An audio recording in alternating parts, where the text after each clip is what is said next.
first real jobs after spending as much time as I possibly could in graduate school was selling adult diapers to nursing homes. We sold a lot of other stuff too, pretty much anything that you can think of that they would use in a nursing home, like enemas and denture cream, and probably 5,000 products altogether, and it was a pretty good job. I had a company car, and I drove around to visit different nursing homes, and I didn't actually even have to sell anything. They had other people that did that.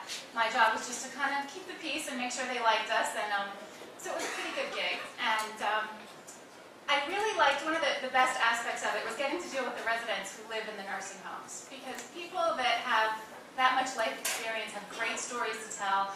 They're always looking for someone to talk to. And I really enjoyed that. But one of the saddest things was that a large portion of the population in nursing homes suffers from dementia or Alzheimer's disease or some form of that. And it's very, very sad. They don't know who they are. They don't know who you are. They don't know where they are. And my grandmother, my Nana, had Alzheimer's disease when I was a kid. So I know that there's nothing funny to the families that are going through it. It's very painful. But when it's someone else's family, and it's somebody you meet in a nursing home, it can be a little bit funny sometimes. I remember a woman, Helen, who Helen had an adjustable bed in her nursing home room, and she used to spend the entire night trying to drive the camper. She thought she was in a camper, and she was trying to drive it out of her room all night long.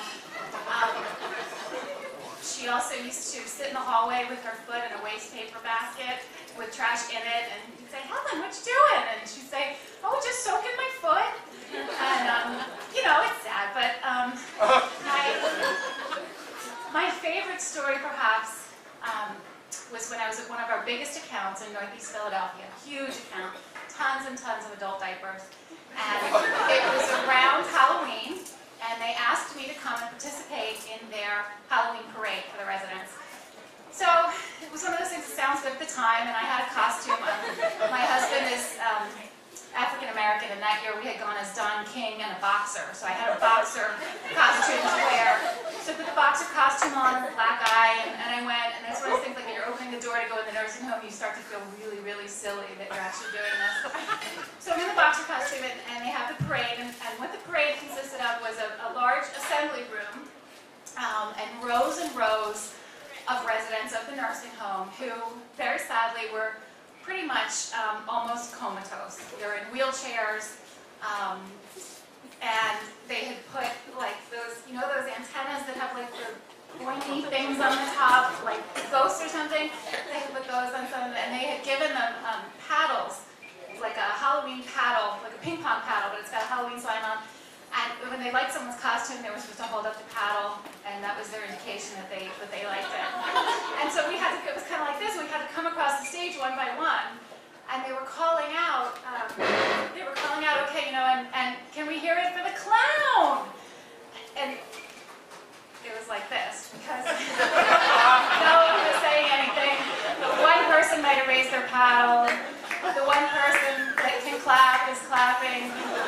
And imagine being that one person in the wing of the nursing home that's actually conscious and talking. How awful is that none of your friends communicate like that? So let's hear it for the clown. And Monster Mash is playing quietly in the background. And I'm at the end of the line, and I'm waiting, and I'm feeling sillier and sillier as this goes on.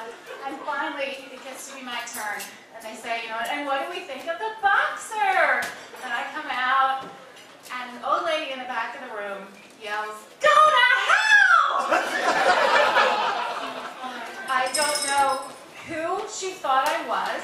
Perhaps she mistook me for her granddaughter that never comes to visit, or she had some run-in with a boxer back in the 1940s, but she wasn't happy with me. It was pretty humiliating. But I decided at that moment, and I am probably going to get Alzheimer's disease in some form, because it does run in my family. Sometimes I think it's already started. But I decided that whether I get it or not, at some point in my 70s or 80s, I'm going to tell someone to go to hell under the cover of dementia, even if I don't have it. Yeah.